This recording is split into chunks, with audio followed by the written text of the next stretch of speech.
Oke, bismillahirrahmanirrahim. Assalamualaikum warahmatullahi wabarakatuh. Bertemu lagi di channel YouTube ini bersama saya Agi Eka. Dan spesial banget hari ini saya sedang bersama dengan Budi. Atau panggilannya apa nih? Ya, panggil Budi aja. Budi aja, oke. Nah, Budi ini adalah salah satu sahabat saya, kenal dari temennya temen. Nah, sebenarnya kenalnya dari sosmed dulu kan. Iya, kenalnya dari sosmed dan baru bertemu waktu di BBW ya. Ya, di BBW Bandung waktu itu. Nah, jadi Budi ini sering banget nge-review film di akun Instagramnya Mr. Matt Mellow ya. Ya, Itu artinya apa sih? sebenarnya udah sempat diposting Mister itu tuan, Oke. Medi itu marah, HA. Mellow itu galau lah ya istilahnya. Oke. Jadi aku tuh orangnya kadang kemudian, kadang marah, kadang emosional, tiba-tiba juga galau. Makanya disatuin. Makanya jadi Matt Mellow. Oke. Dan kalau teman-teman main ya ke akun Instagramnya itu kan banyak banget review film. Jadi malam ini kita mau ngobrolin sebuah film yang baru saja selesai kita tonton. Ya, Kebetulan filmnya juga hasil apa ya? Ada bukunya ya. Jadi itu semacam adaptasi, tapi kayaknya adaptasi lepas juga. ya karena nggak sesuai dengan apa yang diceritakan di buku kalau nggak salah ya. Iya. Soalnya saya juga belum baca bukunya. Nah, nanti kita akan obrolin itu. Jadi filmnya berjudul Dr. Dolittle. Ini adalah film terbaru ya, baru tayang kemarin-kemarin. 15 Januari. 15 Januari. Yang main itu Robert Downey Jr. Kalau nggak tahu siapa dia, nggak mungkin nggak tahu lah ya. Ya sebagian besar tahu lah ya. Teman-teman mungkin kenal Iron Man. ya RDJ itu sebagai Iron Man. Dan sekarang kita mau kasih impresi kita terhadap filmnya. Sekedar informasi juga untuk teman-teman yang belum pernah mendengar atau menonton filmnya. Jadi Dr. Dolittle ini adalah salah satu seri klasik ya, klasik dunia, di mana karakter utamanya ini adalah seorang dokter hewan ya, yang bisa berbicara dengan binatang.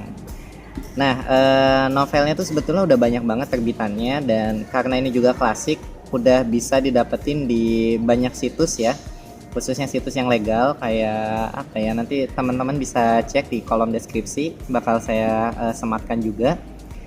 Tapi intinya sih kalau misalkan di buku itu fokus utamanya mungkin ke semacam apa ya, pencarian jati dirinya Dolittle itu kali ya. Soalnya dia kan kayak satu-satunya dokter yang bisa ngomong sama hewan kayaknya ya.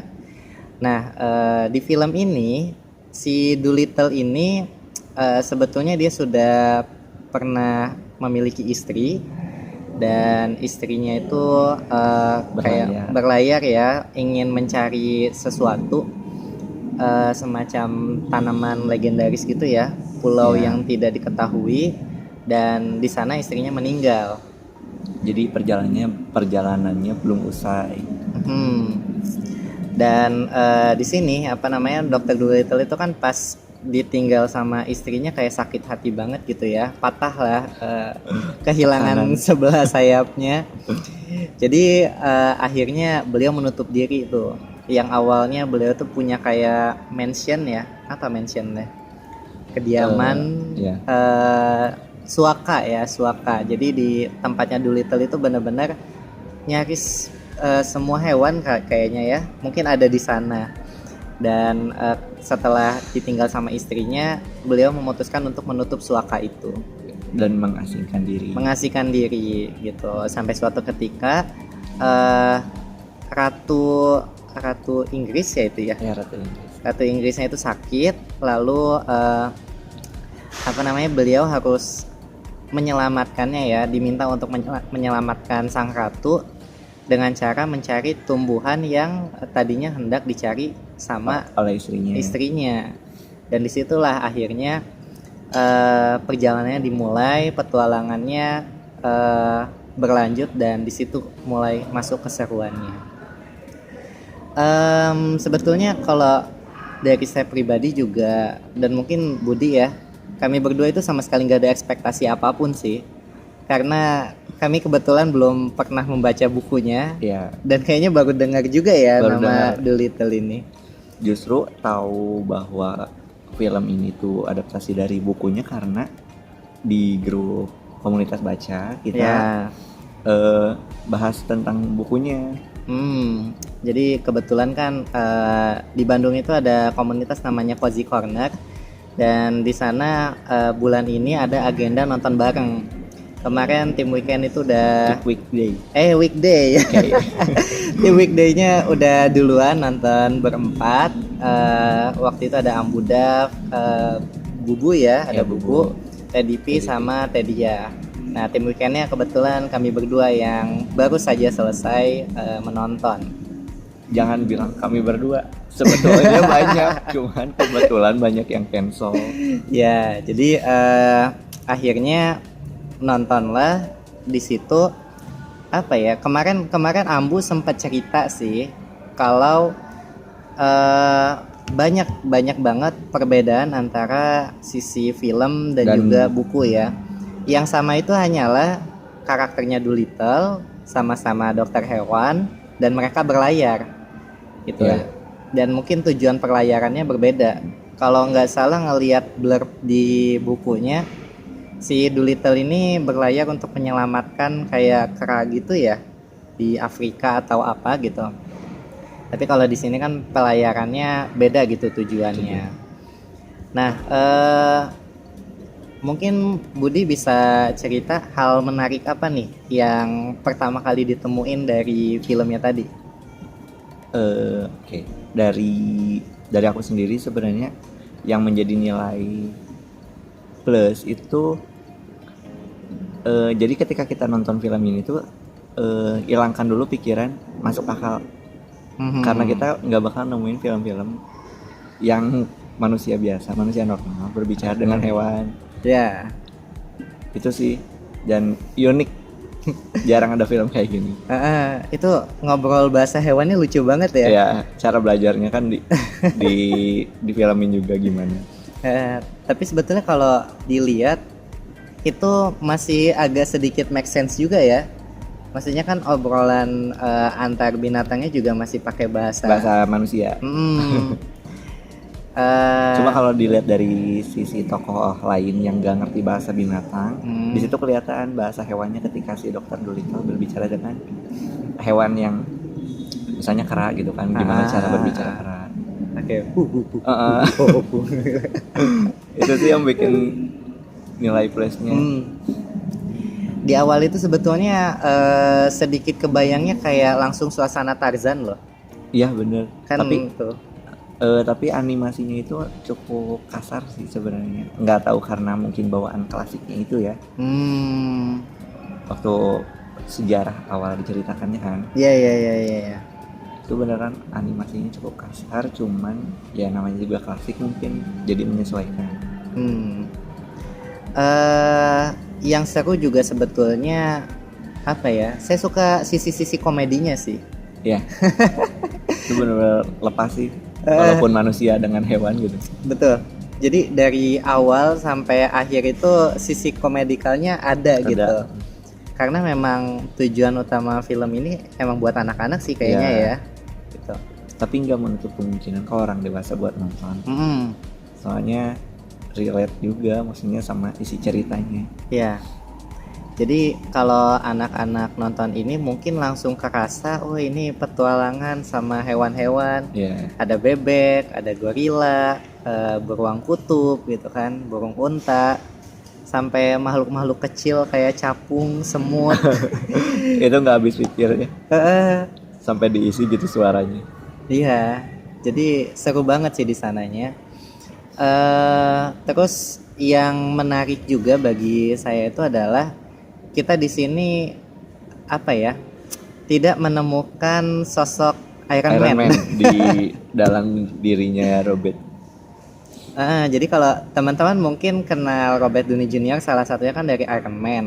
Tapi mungkin juga ada yang pernah nonton film lainnya kayak Sherlock Holmes gitu dan seterusnya. Pun ketika nonton ini itu personanya beda banget. Jadi kayak dari sisi komunikasinya ya, logatnya gitu, body language-nya juga. Body language-nya juga. Jadi teman-teman ketika nonton ini nggak bakal menemukan sosok Iron Man sih, gitu. Bahkan sebetulnya di film ini juga kan ada banyak cameo ya, banyak pemeran lain juga yang sebetulnya terkenal. Justru itu pemancingnya juga sih. Karena tokoh terkenal jadi pengen nonton juga. Iya, jadi kayak saya sebetulnya penasaran Tom Holland jadi apa itu di sini. Gak nyangka. Tapi waktu sampai film habis kayak nebak-nebak, jadi Tom Holland tuh jadi apa sih tadi? Gak ngeh ya? Gak sama sekali. Sebenarnya waktu sebelum nonton tuh udah lihat sih orang ini jadi siapa, Karena ada tuh kayak istilahnya pemetaan gitu. Iya. Cuman pas waktu nonton filmnya terasa beda gitu. Tom Holland yang kita kenal kan suaranya cempreng. Dia kalau ngomong tuh nggak bisa berhenti gitu kan. Tapi ketika di film ini dia kayak oh ternyata ini toh gitu. Kok beda banget gitu, nggak kayak Tom Holland yang kita kenal. Jadi emang personanya nyari setiap karakter sih ya. Kayak punya nyawa baru di film ini. Atau mungkin tiap dubber itu emang harus punya suara tersendiri kali ya. Bisa jadi emang request dari si ininya ya, produsernya gitu dan sebagainya. Terus juga dari sisi visual gimana kata Budi? Kalau dari segi visual tuh sebenarnya nggak terlalu memanjakan mata. Jadi ketika kita lihat hutan ala kadarnya seperti itu gitu kan. Cuma yang paling bagus tuh ketika spoiler nih. Ketika sebuah scene yang menemukan buahnya itu. Oke, jadi pas di konflik puncaknya ya. Ya, itu bener keren sih. Air mancur. Spoiler. Gak kebayang sih teman-temannya juga. Ya, pokoknya ada beberapa scene gitu yang itu menarik dan ada efek-efeknya juga ya. Sebetulnya dari awal itu barangkali efeknya nggak terlalu banyak, tapi memang permainan apanya ya, kayak bukan plotnya juga sih, pengambilan gambar kali ya. Angle-nya ya, angle kameranya gitu, itu menarik. Dan mungkin karakterisasinya sih yang paling berkesan. Kuat ya. Masing-masing karakter itu kuat. Tapi satu tokoh yang paling berkesan itu sebenarnya si burung beonya itu loh. Si Polly ya. Ya kan? Dia kayak dia itu hewan yang membangkitkan semangatnya si Dolittle itu. Kerasa kan? Iya. Dan ya kayaknya sih kalau ngelihat si Polly ini kan kayak suka ngasih ini kan kilasan-kilasan masa lalunya beberapa kali, yang itu sebetulnya bikin penasaran dan kayaknya pengen baca bukunya. Soalnya kalau ada yang mau nerjemahin, oke, aku baca. Iya, ada. Udah. Cari yang ini, teman-teman kalau misalkan mau baca bukunya, versi Indonesia itu terbit dari Alex Media. Tuh kalau nggak salah cetakan ulangnya tahun 2017 atau 18 deh. Udah ada itu. Cuma nggak tahu tuh maksudnya saya nggak tahu isi terjemahannya gimana. Tapi kalau ngelihat sebetulnya beberapa sastra klasik yang diterbitin Alex Media itu memang menyasar ke anak-anak. Kan kalau sastra klasik yang dari GPU itu kayaknya berat-berat, Emile Zola gitu kan, terus kayak Alexander Dumas dan kawan-kawannya. Yang paling baru ini juga kan ada Little Woman, itu kan di GPU semua. Sementara kalau yang di Alex yang diterbitin itu kan kayak Peter Pan, Dr. Dolittle, terus ada The Wizard of Oz. Jadi emang kayak fantasi anak-anak semua. Tapi kalau misalnya teman-teman mau nonton film ini tanpa membaca bukunya pun nggak masalah. Betul. Jadi kalau kata Budi, kira-kira film ini cocok untuk ditonton siapa? Untuk film ini tuh sebenarnya bisa ke semua umur ya. Iya. Ya, tapi tetap harus dalam pengawasan orang tua juga kalau emang misalnya mau bawa anak-anak. Ya sebetulnya kalau dilihat dari sisi konflik, kayaknya kalau ngikutin konflik utamanya agak berat sih ya. Iya benar. Cuma kalau dilihat dari sisi adventure-nya itu seru Ringan gitu. dan bisa dimengerti. Bisa dimengerti ya. Jadi kalau anak-anak nonton ini sebetulnya asik-asik aja buat hiburan. Jadi kayak ngelihat ada hewan-hewan bisa ngomong gitu kan. Terus kayak petualang mencari sesuatu. Ya itu sih inti kan, tiap petualangan mencari sesuatu, menemukan, berhasil, itu sih yang paling bisa ditangkap sama anak kecil tuh kan. Ya. Kalau dari sisi plot, kayaknya plotnya juga nggak terlalu ribet ya. Simple sih. Paling kayak kita nebak-nebak twistnya gitu kan. Ini penjahatnya siapa gitu ya, kan. Tapi dari awal juga udah ditebak sih sebenarnya. Udah ketebak. Dari awal juga udah ketahuan soalnya kan. Terakhir mungkin kalau dari Budi ngasih rate berapa nih buat filmnya? Kalau dari segi ceritanya sendiri, sebenarnya bagus gitu kan. Soalnya pertama kali nonton yang film yang unik kayak gini. Jadi aku kasih nilai 9 dari 10. Wis, mantap. Kalau dari Kak Agi berapa? Kalau ditanya nilai sebetulnya susah sih. Sebetulnya sih kalau sebenarnya selera kan. Iya, selera.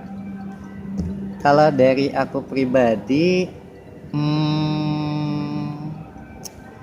mempertimbangkan aspek visual, kemudian komedinya, karakterisasi dan sebagainya, aku sih bisa ngasih 9 juga.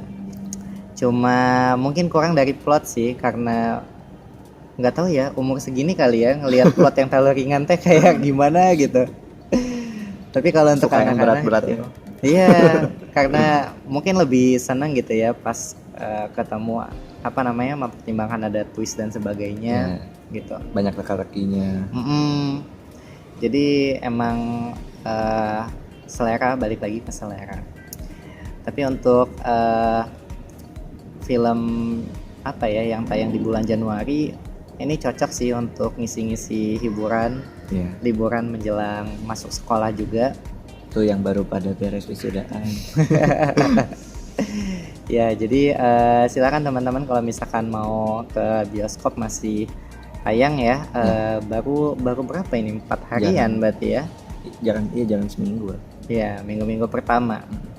Dan di kayaknya belakangan ini seri klasik juga lagi banyak yang mau difilmin. Yang sebetulnya udah tayang juga kan itu Little Woman ya. Cuma belum masuk ke Indonesia. Kalau di luar katanya udah sih. Udah. Aku baru tahu malah. Soalnya harusnya kan kalau nggak salah bulan Maret Februari. Enggak, Desember atau Januari ya. Harusnya. Makanya waktu kemarin kan nungguin ini mana nih gitu. Ternyata baru dapat info kalau ya mungkin agak lama prosedur untuk masuknya di ini juga sama LSF ya dan seterusnya. Ya kemungkinan Februari Maret lah gitu. Jadi kalau misalkan teman-teman ada yang penasaran, pantengin aja channel ini karena saya juga ada rencana mau coba baca bukunya gitu. Ditunggu ya review buku dulu tahunnya. Nanti kita coba bandingin antara versi buku dan film. Kayak gitu. Itu untuk seri klasik tahun ini mungkin kita coba ya Dolittle, Little Woman dan seterusnya. Itu aja. Nanti kalau misalkan teman-teman suka dengan review-review film bisa cek juga ya di Instagramnya Budi di Mr. Matt Mellow. Di sana nyaris setiap minggu sih Budi ada jadwal nonton. Sebenarnya gimana watchlist sih. Ya. Tapi yang paling dekat pengen nonton apa nih? Di Januari ini nanti tanggal 29 itu film Thailand. Oh, Thailand. Judulnya apa? Tutsis and the Fact. Wow, aku baru dengar kayaknya. Terakhir film Thailand itu yang aku tonton apa itu ya? Superstar ya, Superstar. Terus yang apa sih itu teh? Baikman nggak nonton trailer doang. Homestay, Friendzone. Wah, itu yang baru-baru semua ya. Iya. Aku nontonnya film Thailand lama semua. Ya, itu aja. Kalau misalkan teman-teman suka sama konten seperti ini, silakan like, komen juga kalau misalkan teman-teman punya usulan ya. Kira-kira film apa lagi yang pengen coba diulas, dan nanti kita coba tonton dan berikan impresinya. Boleh subscribe juga ke channel YouTube ini kalau teman-teman suka dengan dunia buku, literasi, dan seterusnya. Itu saja untuk video kali ini. Ditunggu kolaborasi kami selanjutnya. Ya. Terima kasih dan assalamualaikum warahmatullahi wabarakatuh.